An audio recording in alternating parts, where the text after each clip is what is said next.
예수 그리스도를 믿는 사람들이 갖는 로망 중에 하나가 성지에 가서 예수님이 십자가를 짊어지고 걸어가신 그 길을 가보는 것이라고 이야기들 많이 합니다.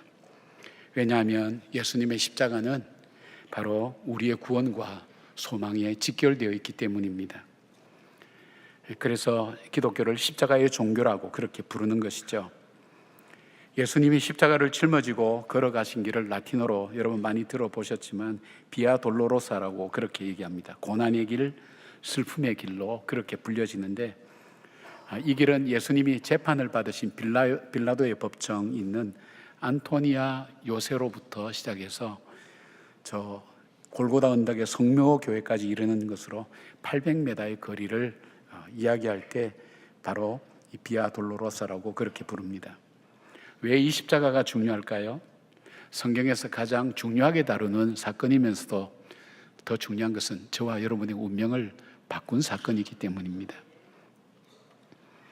그러기에 예수님께서 잡혀서 십자가에 못 박히시기까지의 사건은 어느 하나도 놓칠 수 없는 중요한 메시지를 다 담고 있습니다. 예수님께서 심한 고문을 받아서 자기가 형틀에 매달릴 그 십자가를 지고 걸어가는 그 골고다 언덕길을 가다가 지쳐서 쓰러졌습니다. 그런데 예수님이 가시는 그 길 옆에서 구경하던 구레네 시몬이라는 사람에게 대신 십자가를 지고 가게 하는 일들이 오늘 본문에 나오죠. 어쩌면 당연하고 우연한 일처럼 여겨지는 이 사건, 마태와 마가와 누가 세 복음서는 빠짐없이 이것을 기록하고 있습니다. 왜일까요? 십자가를 통해서 우리에게 주시는 메시지가 뭘까요? 구레네 시몬이라는 사람이 이 십자가를 대신 짊어지고 간 이 사건을 왜 기록했을까요? 여러분은 성경을 읽어보면서 이런 의문을 갖고 생각해 본 적은 없습니까? 오늘 그 의미를 저는 세 가지로 나누어서 말씀드리려고 합니다. 첫 번째는 억지로의 축복, 억지로의 은혜. 바로 이 십자가 속에, 바로 이 구레네 시몬이 지었던 바로 그 사건 속에 억지로의 하나님의 은혜가 있다는 것. 두 번째는 대속의 은혜가 있다는 것. 세 번째는 선교의 은혜가 있다는 것. 이 세 가지로 나누어서 십자가의 의미를 우리가 다시 돌아보면서 저와 여러분의 운명을 바꾼 이 십자가가 어떤 것인지, 구레네 시몬이 주님 대신 십자가를 지신 것이 어떤 의미인지를 함께 살펴보려고 합니다. 첫 번째로 구레네 시몬이 대신 십자가를 지신 사건, 이 사건을 통해 주시는 교훈 첫 번째가 뭐냐면 억지로 주시는 은혜입니다. 26절 보니까 그들이 예수를 끌고 갈 때에 시몬이라는 구레네 사람이 시골에서 오는 것을 붙들어 그에게 십자가를 지워 예수를 따르게 하더라, 그렇게 되어 있습니다. 여기에 붙들다, 붙들어라는 에필라보메노이라는 이 헬라어 단어는 본인의 의지와는 상관없이 징집당해서 십자가를 대신 짊어지는 것을 표현하는 단어입니다. 이 마태와 마가는 이 본문, 같은 본문을 다루면서 억지로라는 단어를 사용해서 이 징집이 강제로 이루어졌음을 의미합니다. 당시 형집행 중에 로마 병사들에게는 사람들을 강제로 징집하는 그런 권한을 가지고 있었습니다.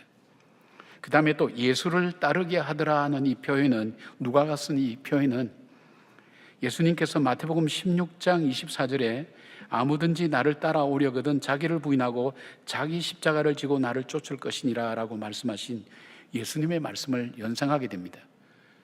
지쳐서 쓰러져서 겨우 일어서서 가는 그 예수님 뒤에 예수님이 짊어지실 그 십자가를 대신 짊어지고 따라가는 구레네 시몬, 바로 그것은 이 말씀을 연상케 하는 바로 이 제자의 삶을 의미하고 있습니다.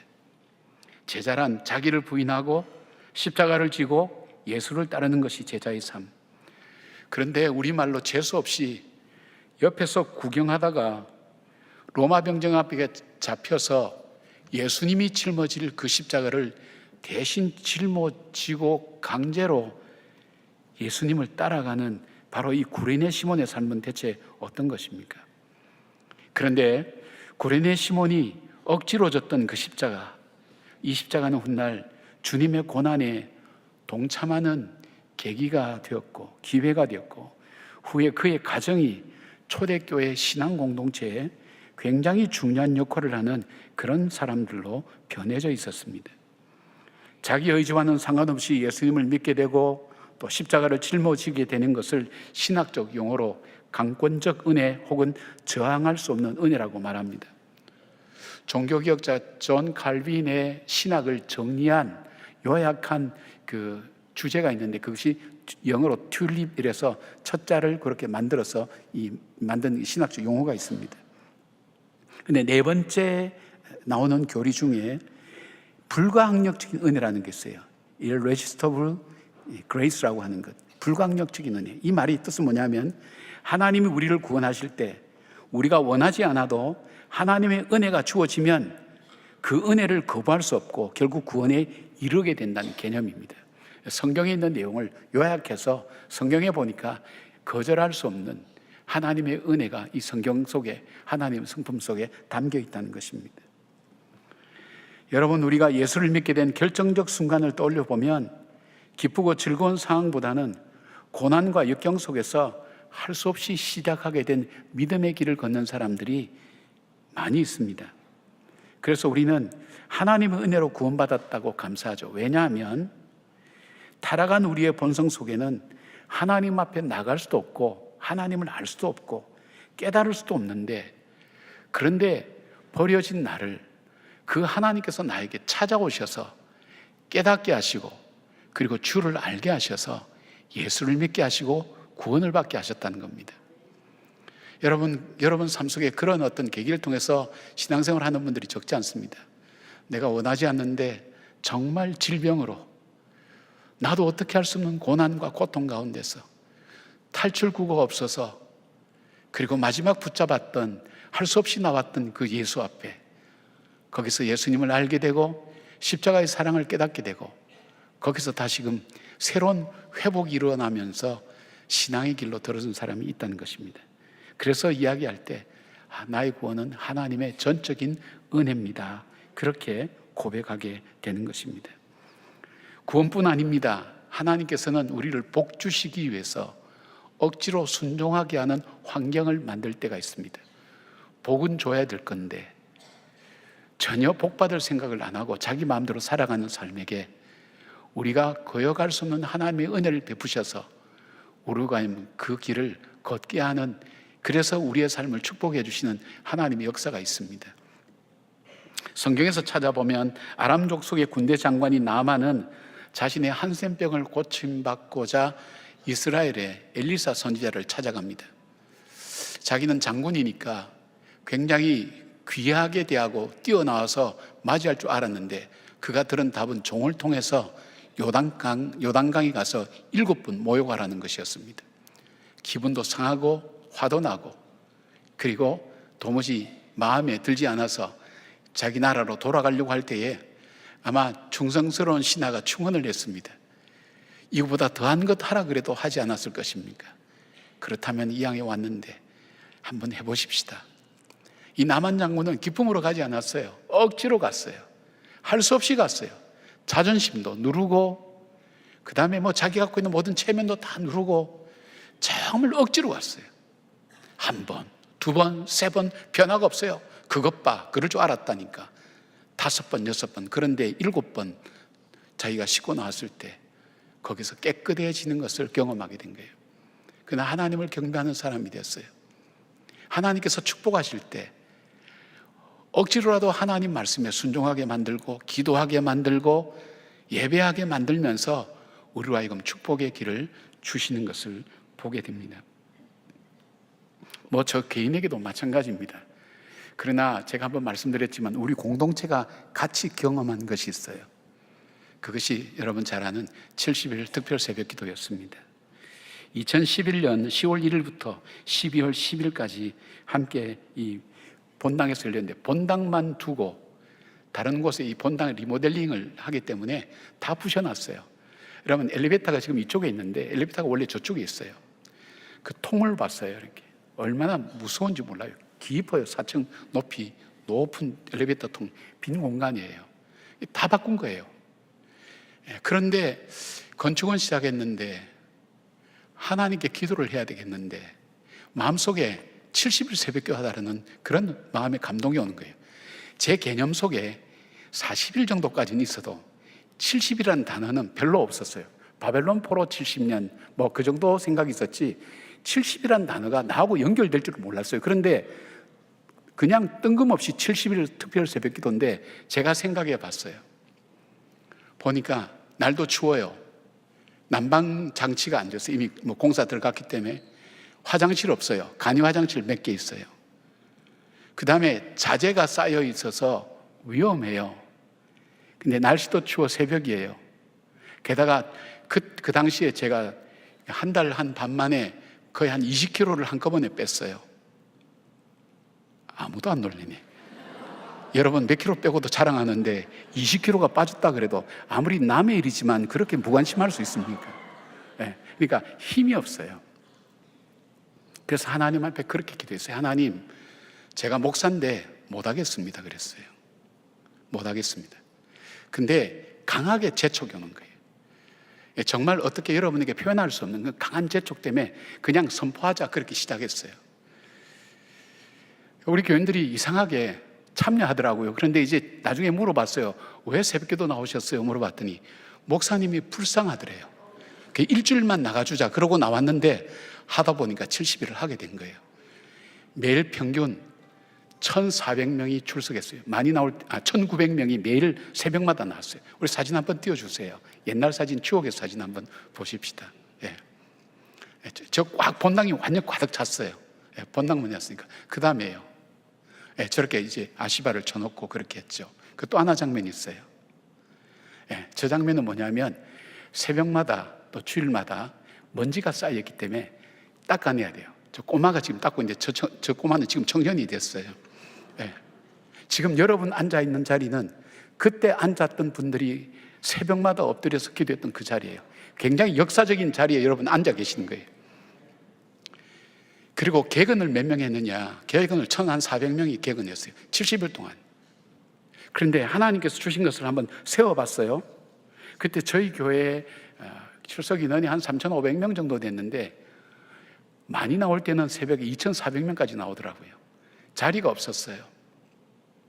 그런데 하나님께서 그 일을 통해서 우리 예산도 별로 되지 않았는데 교회 본당 리모델링 다시 했죠. 교육관 지었죠. 별내 동안교회 개척해서 지금 벌써 한 500명 넘어서 1,000명으로 가고 있죠. 기도원 건축했죠. 발리 선교센터 건축했죠. 그리고 지금 우리가 사용하고 있는 교회 주변 건물 매입하고 땅도 매입하고 특별 헌금도 없이 경상비를 아껴서 빚도 다 갚게 하셨어요. 이 숫자로 계산해 보니까 40억 정도 가지고 시작했는데 결산이 360억이 됐더라고요. 제가 나온 게 우리 구자님한테 물어봤어요. 얼마 결산했냐? 360억. 이게 가능한 얘기가 아니에요. 근데 이것보다 더 큰 것이 있어요. 그것이 뭐냐면 그때 기도 응답 받은 분들의 기도가 얼마나 귀한 응답들이 많았는지 몰라요. 교회가 부흥하고 성장하는 계기가 됐고 오늘에 이르기까지 하나님께서 우리 교회를 붙들어 주시고 여러분과 저를 붙들어 주신 계기가 됐어요. 제가 왜 이걸 생각했냐면 교회 빚 때문에 기도를 참 많이 했어요. 하나님, 우리 교회가 빚이 많아요. 제가 은퇴하기 전에 저 목사는 수고하고 빚만 남겼다 이런 얘기 안 듣게 해주세요. 간절하게 기도했어요. 아마 저희 가족들 외에는 이 교회 빚 때문에 기도한 분들 모르겠어요. 계시면 제가 밥 살게요. 쉽지 않아요. 그렇게 어려울 거예요. 특별히 기도한 분 외에는 없을 거예요. 간절히 기도했어요. 근데 하나님 주신 응답이 그거였어요. 너 기도로 시작했잖아. 그러면서 70일 새벽 기도를 기억하게 하신 거예요. 그리고 얼마 뒤에 생각보다 3년 빨리 우리가 빚을 갚게 된 거예요. 그 은혜가 오늘도 저와 여러분 속에 있어요. 하나님은 억지로 시키시더라고요. 순종할 수 없는데 상황이 그런데 환경도 그런데 그러나 하게 하세요. 순종했더니 우리가 생각한 것 이상으로 하나님께서 부어주신 은혜가 얼마나 귀하고 큰지 알 수가 없습니다. 여러분 교회 나오면 우리 목자들이 참 어려울 거예요. 목자들이 우리 교회 참 귀한 보배 같은 목자들인데 제가 요새 목장 예배 회복하자고 계속, 왜냐하면 우리가 소급으로 만나서 우리 마음을 터놓고 말씀으로 서로 기도하는 그 공동체가 없어지면 우리는 정말 껍데기만 왔다 갔다 하는 거거든요. 그래서 옛날 어른들 말로는 구역 예배, 목장 예배를 꼭 참석하자, 목장 예배를 활성화시키고 어쨌든 간에 그 목원들하고 관계를 가졌으면 좋겠다니까 얼마나 부담되시겠어요. 힘들죠.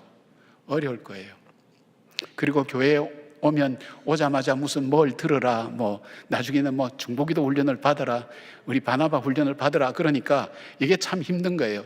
이번에 우리 안수집사 권사님들 뽑는데 보니까 이게 바나바와 이 중보기도는 좀 들으셨는데 바나바를 못 들은 분이 너무 많아요.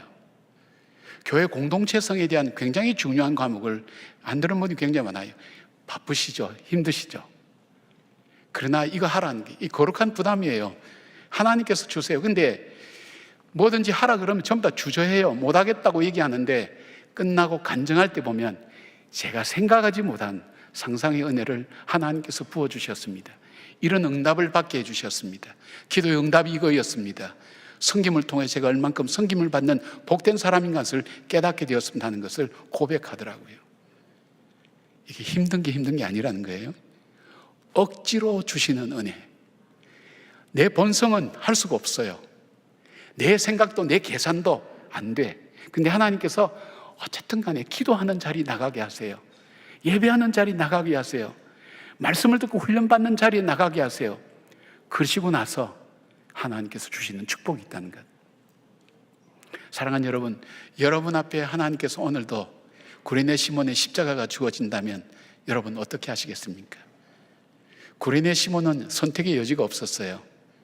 그러나 여러분은 선택할 수 있다면 어떻게 하시겠습니까? 그 십자가, 구원과 축복을 향한 십자가 짊어지시지 않겠습니까? 이유는 얼마든지, 안 할 이유는 얼마든지 있습니다. 그럼에도 불구하고 순종할 때 우리가 상상하지 못하는 하나님의 은혜가 있다는 것을 기억하시면서 선한 십자가, 주님의 고난의 십자가지만 그 고난을 짊어지고 내가 믿음으로 나갈 때 하나님께서 가정해 주신 문제, 내 삶에 주신 문제를 풀어가시고 열어가시고 구원의 길로 나갈 것을 우리가 믿음으로 고백하며 능히 주님의 십자가를 지고 나가는 저와 여러분 되기를 바랍니다. 구레네 시몬이 짊어졌던 이 십자가의 두 번째 의미는 대속의 은혜입니다. 대속의 은혜. 대속이라는 것은 대신해서 속죄해 준다는 그런 의미죠. 이 구레네 시몬의 십자가를 보면 사형당할 예수님을 대신해서 골고다 언덕까지 짊어지고 가는 이 구레네 시몬, 그 모습이 우리가 짊어질 죄의 모든 짐을 지고 가시는 십자가에서 십자가를 맞이하시는 예수님의 모습과 같다는 거예요. 그러니까 대속의 은혜가 이 구레네 시몬의 십자가 속에 있다는 거예요. 하나님은 인간을 창조하셨어요. 아담과 하와를 창조하셨어요. 그리고 에덴 동산에 두시고 하나님이 인간과 교제하며 살기를 원하셨어요. 인간의 가장 완벽한 삶은 하나님과 교제하면서 에덴 동산에 사는 것, 그것이 인간의 가장 인간다운 가장 완벽한 삶이었는데 이 사단이 아담과 하와를 유혹했어요. 거기에서 인간의 마음속에 어떤 마음, 교만한 마음이 들어오면서 내가 내 여기에 구속받아서 살아야 돼. 나도 생각할 줄 알고 나도 결정할 수 있는데 내 인생은 내 거야. 내가 결정할 거야. 그런 마음을 부추기면서 그것이 들어오면서 하나님 명령을 어기고 선악과를 따먹었어요. 근데 선악과를 따먹은 것이 문제가 아니라 그 뒤에 결과였어요. 하나님과의 관계가 끊어졌어요. 하나님과의 관계가 끊어졌을 때 인간에게는 무엇이 왔느냐? 자기가 수고하고 애써서 벌어먹어야 돼요. 노력해야 돼요. 그리고 아픔과 질고와 고통이 삶 속에 들어왔어요. 그리고 사망이 우리의 인생 속에 들어오게 된 거예요. 인간은 본능적으로 바로 이 영혼의 문제, 이 근본적인 문제를 해결할 수 없다는 것을 인간 스스로 알아요. 이걸 실존적인 어떤 우리 존재를 깨닫는다 그러죠. 예. 그러니까 인간이 이 문제를 극복해 보려고 다양하게 해요. 종교를 만들어서 종교를 해보기도 하고, 그리고 윤리적으로 살아보기도 하고, 도덕적으로 살아보기도 하고, 그리고 율법도 지켜보고 다 하지만 하나님이 계셔야 될 그 공간은 아무것도 메울 수가 없는 거예요. 그러니까 인간 속에 찾아오는 것이 불안이에요. 이 불안의 근원이 인간은 죽을 수밖에 없다는 것을 인지하기 때문에 오는 자연스러운 존재론적인 그런 불안이라고 얘기하는 거예요. 인간 속에 불안한 거예요. 두려움이 찾아오는 거예요. 범죄하고 난 다음에 이 아담과 하와에 찾아온 감정은 두려움과 불안이었어요. 몸부림치지만 해결할 수가 없는 거예요. 인간이 절망하고 사는 거예요. 근데 인간이 회복할 길이 있다면, 이 고통의 의미를 알고 고통을 이겨나가고 사망을 이길 수 있는 이 방법이 있다면 그것은 하나님과의 관계가 회복되는 것밖에 없어요. 근데 인간에게는 그 능력이 없어요. 그런데 자기를 배신한 인간을 위해서 하나님이 구원의 길을 여셨어요. 그 구원의 길이 뭐냐면 십자가예요. 자기 아들 예수 그리스도를 십자가에 못 박아 죽게 만들면서 인간이 지은 죄의 모든 무거운 허물과 죄와 저주를 다 치르게 하셨어요. 인간이, 그러니까 십자가에는 어떤 의미가 있어요? 십자가에는 한 세 가지 의미가 있어요. 첫째는요, 십자가는 반드시 죄는 하나님께서 심판하신다는 하나님의 공의가 이 십자가에 있어요. 심판하신 분이에요. 십자가에 달린 분이 하나님의 아들이라 할지라도 죄를 짊어지면 그 죄의 대가를 치르게 하신다. 심판하신다는 것.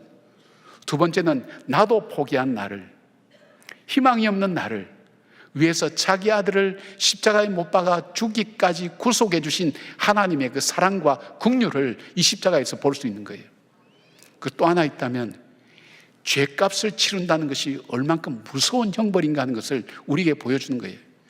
십자가는 인간이 만든 죽음의 방법 중에 가장 고통스러운 거예요. 오랫동안 고통스러운 거예요, 육체적으로. 그리고 옷을 다 벗겨요. 수치와 모욕을 줘요. 그리고 많은 사람에게 배신을 당해요. 가장 어려운 것은 하나님과의 교제가 일시적으로 중단되는 거예요. 그 시간, 죄를 지고는 하나님과 관계를 맺을 수가 없어요. 그 죄의 대가를 치르는 동안은 하나님과의 관계가 끊어지는 절대 고독, 소외, 이것을 겪게 만드는 죄의 대가가 얼만큼 무서운가 하는 것을 보게 만드는 거예요. 그래서 예수님께서 십자가 위에서 7마디 하셨죠. 가상칠언이라 그러죠.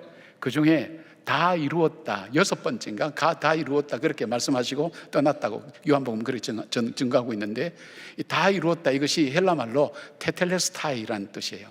이 테텔레스타이의 의미는 그 당시에 한 4가지로 설명을 해요. 첫째, 종들이 이 단어를 쓸 때는 어떤 단어냐, 주인이 명령한 것을, 그 임무를 다 완수하고 났을 때 주인 앞에 가서 테텔레스타이 이렇게 얘기한다는 거예요. 주인께서 명령하신 것을 다 이루었습니다 할 때 그 단어를 쓴다는 거예요. 그 다음에 화가가 그림을 다 그리고 난 다음, 완성하고 난 다음에 테텔레스타이 한다는 거예요. 바로 다 완성했다는 그런 의미예요. 또 하나가 있다면, 이 제사장들이 백성들이 가지고 온 재물을 하나하나 검사를 하죠. 재물에 합당한 것인지 흠이 있는지 없는지. 흠이 없고 하나님께 드리기에 합당하다고 생각될 때 테텔레스타이, 이 재물은 온전하게 구별된 재물이라는 그런 의미예요. 그리고 장사하는 사람들이 쓰는 것은 뭐냐면, 값을 다 치루었다 할 때 테텔레스타이라고 그러는 거예요. 그러니까 주님이 십자가에서 테텔레스타이 할 때는 그 의미를 한번 생각해 보세요. 하나님께서 내게 이 땅에 보내셔서 이루고자 하는 사명을 다 완수했습니다. 그리고 저는 온전한 재물, 저 인간들, 죄인된 인간들을 위해서 정말 그 죄를 사하는 온전한 재물입니다. 그리고 빚을 다 청산했습니다. 왜요? 죄가 우리 가운데 들어오면서 하나님과의 관계 떠나면서 우리는 사단의 노예가 되었어요. 죄를 지었기 때문에 죄인이 아니라 죄인이기 때문에 죄를 지을 수밖에 없는 존재가 된 거예요. 교만은 우리의 본능이에요. 그렇게 살아갈 수밖에 없는, 바로 우리에게 이 속박에서 자유케 되는 역사를 바로 이 십자가를 통해서 하나님이 우리에게 주신 거예요.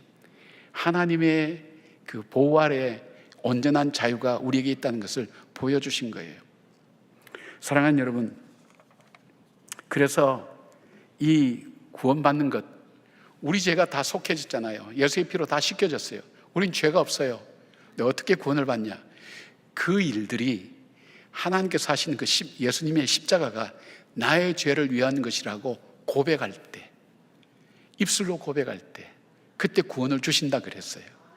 이게 믿겨지지 않잖아요. 이 크고 놀라운 일이 말 한마디 한다고 어떻게 이게 이루어지냐. 그래서 사도 바울은 이렇게 고백해요. 에베소서 2장 8절 9절에 너희는 그 은혜에 의하여 믿음으로 말미암아 구원을 받았으니 이것이 너희에게서 난 것이 아니요 하나님의 선물이라. 행위에서 난 것이 아니니 이는 누구든지 자랑하지 못하게 하려 함이라. 그렇게 말씀합니다. 사도행전 4장 12절에 이렇게 말씀해요. 다른 이로서는 구원을 받을 수 없나니 천하 사람 중에 구원을 받을 만한 다른 이름을 우리에게 주신 일이 없음이라 하였더라. 그렇게 선포하는 거예요. 사랑하는 여러분, 살다 보면 고통스럽고 힘들 때 있죠. 뭘 바라보겠어요? 일을 바라보면 정말 낙심되는 일밖에 없어요.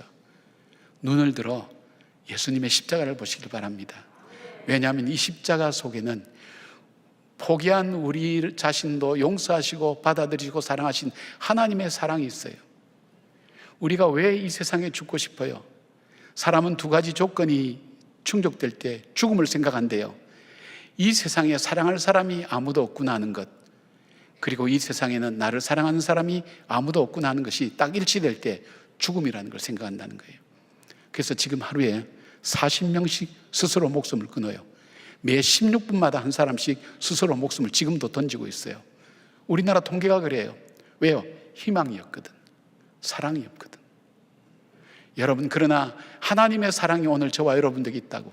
절망의 순간에 눈을 들어 주님의 십자가를 보십시오. 나를 위해서 그 죄의 대가를 치르신 그 고통의 십자가, 묵묵히 끝까지 마지막 순간까지 나의 죄를 씻겨서 구속하신 그 하나님의 사랑이 그 십자가에 있고, 나를 구원하게 한 하나님의 은총과 하나님의 긍휼과 자비가 그 속에 있다는 것 생각할 때 내가 세상을 사는 삶의 관점이 바뀌어요. 고통을 보는 눈이 달라져요. 그리고 그 고통을 통해서 오히려 성숙하고 성장하게 되는 나의 모습을 발견하게 되는 거예요. 외롭고 고독할 때 주님의 십자가 바라보시기 바랍니다.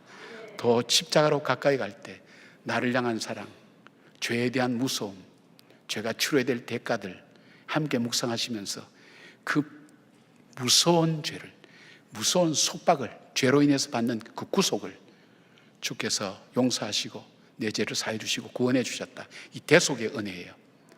그 대속의 은혜가 바로 이 십자가에 있다는 걸 기억하시면서 구레네 시몬이 짊어지고 왔던 바로 그 사건을 통해서 우리에게 교훈하시는 주님의 음성을 듣는 저와 여러분 되기를 바랍니다. 세 번째로 구레네 시몬이 십자가를 진 것의 의미는 바로 선교적 은혜입니다. 선교적 은혜. 본문과 같은 사실을 다루고 있는 마가복음에 보면 15장 21절에 이렇게 설명합니다. 마침 알렉산더와 루포의 아버지인 구레네 사람 시몬이 시골로부터 와서 지나가는데 그들이 그를 억지로 같이 가게 하여 예수의 십자가를 지우고, 그렇게 돼 있어요. 구레네 시몬에 대해서 좀 더 자세히 설명하죠. 하나 더 설명하는 것이 바로 알렉산더와 루포의 아버지, 그렇게 돼 있죠. 근데 이 신약 성경이 예수님이 승천하시고 난 다음 주로 한 30년쯤 뒤에 30년, 40년 사이에 기록된 이 책들이거든요. 근데 그 뒤인 로마서 보면 사도 바울이 16장 13절에 이렇게 얘기하고 있어요. 주 안에서 택함을 받은 루포와 그의 어머니께 문안하라. 그의 어머니는 곧 내 어머니라. 이 시몬의 아내, 구레네 시몬의 아내가 바울이 볼 때 내 어머니라고 그렇게 표현했어요. 그리고 전성에 의하면 이 시몬은 바로 이 초대교회의 감독으로서 정말 선교에 귀한 영향력을 나타내는 귀한 가정이 되었다고 그렇게 이야기되고 있어요. 구레네 시몬의 출신지인 구레네는 당시 북아프리카 현재 리비아 지역을 말합니다. 그 지역에 유대인들이 많이 거주하였고 사도행전 11장 20절 보면 그 중에 구레네와 구브로 몇 사람이 안디옥에 이르러 헬라인에게도 말하며 주 예수를 전파하니, 그렇게 말씀합니다. 억지로 십자가를 짊어진 구레네 시몬의 삶은 단순히 십자가를 대신 진 것에 그치지 않았어요. 이 사건을 통해 그는 예수 그리스도를 따르는 십자가의 길을 걷게 되었고 그의 삶은 가족을 넘어서서 구레네 지역과 온 열방에 복음을 전하는 중요한 연결고리가 된 겁니다. 구레네 시몬과 같이 억지로 진 것 같은 십자가의 은혜가 수많은 사람에게 그리스도의 사랑을 전하게 하였고 그 복음의 소식은 예루살렘과 멀리 떨어진 바로 우리에게도 140년 내내 증거되어서 암흑의 땅, 절망의 땅, 이 땅에도 하나님께서 생명의 씨앗을 뿌려놓아서 오늘 이 민족이 이만큼 이렇게 된 거예요. 우리 역사가들이, 이 근세사나 역사하는 역사가들이 요즘 뭐 생각마다 다릅니다만, 이 근세사 역사에서 기독교를 배제하려고 가전 방법을 다 씁니다. 그러나 기독교의 영향력을 배제하고는 우리나라 근세사를 설명할 수가 없어요. 이 나라가 어떻게 자유민주주의가 되었는지에 대한 그 부분도 설명할 수 없어요. 기독교 외에는 설명할 방법이 없어요. 사랑하는 여러분, 왜 그럴까요? 이 십자가에는 선교적 의미가 담겨 있어요. 예수님께서 사도행전 1장 18절에 그렇게 말씀드리고 있어요. 오직 성령이 너희에게 임하시면 너희가 권능을 받고 예루살렘과 온 유대와 사마리아와 땅끝까지 이르러 내 증인이 되리라 하시니라. 주님 말씀하셨어요. 근데 이 말씀이 파격적인 말씀이에요. 왜? 그 당시에는요, 여러분 성경 읽다 보면 초대교회 율법 문제 때문에 많이 싸우잖아요. 다투잖아요. 할례 문제. 왜요? 율법의 틀을 벗어나지 못해요. 이 복음이 이방으로 퍼져나간다는 것은 상상할 수가 없는 거예요. 그러나 이 복음을 받은 사람, 이 십자가의 구원을 받은 사람은 그 마음속에 이 복음이 방망이질하는 거예요. 뭐예요? 이 복음이 너만의 복음이 되도록 하지 말라고, 이 복음을 전하라고. 또다시 죽어가는 죄의 대가 속에서, 죄의 굴레 속에서 저주하여 살아가지만 그 저주하여 살아가는 걸 알지 못하는 그 사람에게 이 복음을 전하라고, 자유하는 복음을 전하라고. 왜냐하면 선교적인 의미가, 사명이 이 속에 담겨져 있기 때문이에요. 여러분, 이 사명 때문에 우리나라의 서양의 많은 젊은이들이, 아주 젊은 귀한 청년들이 의사로, 선교사로 이들이 와서 여기서 죽고 순교하고 그 다음에 복음을 전하고 일평생 바치는 젊은이들이 너무 많습니다. 여러분, 아무 이유가 없어요. 우리하고 아무 상관없어요. 이 복음 때문에, 십자가 때문에. 복음이 나만의 축복이 아니라 주님께서 증거한 이 구원의 귀한 역사를 증거하는 이 선교적 의미가, 이 은혜가 이 복음 속에, 십자가 속에 담겨져 있는 것입니다. 여러분이 뭐 자세히 잘 모르겠지만 제임스 카비젤이라고 하는 헐리우드 배우가 있어요. 이분은 이렇게 하면 여러분이 좀 더 이해될 거예요. 패션 오브 크라이스트라는 이 영화의 주인공, 예수의 역할을 맡았던 이 배우를 얘기해요. 근데 이 배우에게 이 배역이 주어졌을 때, 배역을 수락했을 때에 헐리우드에서 이 사람을 사랑하는 많은 사람이 반대를 했어요. 왜냐하면 너무 종교적인 색채가 짙기 때문에 당신은 헐리우드에서 이 색깔을 벗기가 힘들면 이제는 배역이 들어오지 않는다. 근데 이분이 믿음이 있는 분이었던 모양이에요. 그래서 믿음으로 받아들여서 그 역할을 받아들였어요. 그런데 그가 촬영을 할 때에 실제 십자가에 매달리는 장면, 그 장면에 갔을 때 하나님으로부터 직접적인 음성을 들은 거예요. 그 음성이 뭐냐면, 그들은 나를 사랑하지 않는다. 나를 사랑한 이들이 적다. 그렇게 말씀하신 거예요. 이분이 거기에서 바로 이렇게 고백했다 그래요. 아니요, 하나님, 저는 하나님 사랑합니다. 그리고 내 삶을 다해 하나님 사랑을 전하겠습니다. 그렇게 고백했다 그래요. 실제로 이분이 촬영하다가 배우의 실수로 채찍에 맞아서 등에 자국이 엄청나게 상처를 많이 입었다 그래요. 그리고 이 무거운 십자가를 지고 가면서 어깨가 골절돼 가지고 고통도 많이 당했다 그래요. 실제 십자가에 매달려 있을 때는 번개를 맞아서 정말 죽을 고비를 넘겼다 그래요. 그런데 이 고난과 고통을 통해서 주님의 그 십자가를 자기 가슴 속에 새길 수가 있었어요. 그는 배역을 맡아서 연기하고 사람들에게 세상에 알려지는 것보다 그는 자기를 통해서 이 복음, 이 십자가의 귀한 사랑이 증거되는 일을 기쁨으로 증거하면서 지금 다니고 있다는 것입니다. 사랑하는 여러분, 억지로의 은혜를 받은 여러분, 저와 여러분이 그 은혜를 받았습니다. 오늘도 주님은 그 은혜의 길로 우리를 인도하십니다. 왜냐하면 사랑하기 때문에. 이렇게 생각하면 돼요. 아이들이 말을 안 들을 때 어떻게 하죠? 잘못했다고 한마디만 말해. 끝까지 행복하지 않죠. 잘못했다고 한마디만 얘기해. 그러면 엄마가 용서해 줄게. 절대 행복 안 하죠. 그래서 하도 답답해서 어떤 분이 뭘 해도 방에 가다 놔도 안 되고, 그래서 요새는 또 고발한다네요. 또 부모도 학대했다고. 어딜 갔냐면 공동묘지에 데리고 왔대요, 밤중에. 그러니까 거기서 엄마 잘못해서 그러더래요. 잘못해서 한마디만 해. 그러면 엄마가 예비된 게 많아. 안 해요. 그게 완악한 우리 인간의 본성이에요. 그 본성을 꺾으시고 주님께서 거절할 수 없는 은혜를 우리에게 주셨어요. 그래서 오늘 저와 여러분이 이 가운데 있는 거예요. 그 복을 받은 거예요. 오늘도 주님 우리에게 거절할 수 없는 은혜를 우리에게 베풀어 주세요. 순종하고 믿음의 길, 주님을 따라가는 십자가의 길을 따라가는 여러분들 되길 바랍니다. 낙심할 때에 십자가를 바라보시길 바랍니다. 십자가를 묵상해 보시기 바랍니다. 십자가의 능력이 있습니다. 보혈의 능력이 있습니다. 그 능력이 나를 새롭게 만들고 그리고 내 삶을 새롭게 만들 것입니다. 바로 그 믿음 가지고 나만의 복음이 아니라 다른 사람에게도 이 복음이 증거되는 믿음의 삶을 살아가는 저와 여러분 되기를 주의 이름으로 축복합니다. 아멘. 기도하겠습니다. 아버지 고맙습니다. 내가 어떻게 이 자리에 있습니까? 내가 어떻게 예수님을 믿는 이 자리에 있습니까? 내 이성과 내 환경과 내 여건은 이 자리에 결코 있을 수 없습니다.